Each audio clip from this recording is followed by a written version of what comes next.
আসসালামু আলাইকুম, সবাই কেমন আছেন?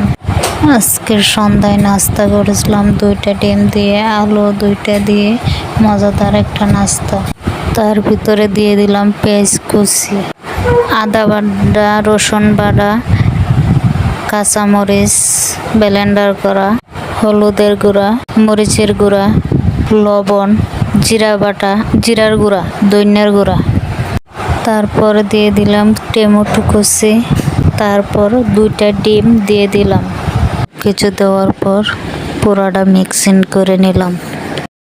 2 বাটি ময়দা নিলাম, অল্প লবণ আর তেল দিয়ে অল্প অল্প পানি দিয়ে ডো তৈরি করে নিলাম। রুটিটা বেলে নিলাম খুব পাতলা করে, রুটির ভিতরে দিয়ে দিলাম।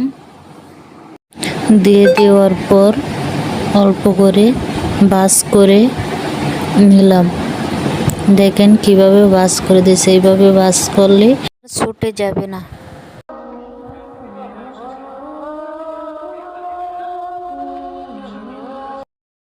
তেলের মাঝে দিয়ে খুব সুন্দর করে ভেজে নিলাম। বের হয়ে গেল সন্ধ্যার খুব সুন্দর একটা নাস্তা। ভিডিও ভালো লাগলে লাইক করবেন, শেয়ার করবেন। সবাই এভাবে একবার বানিয়ে দেখবেন বাসায়।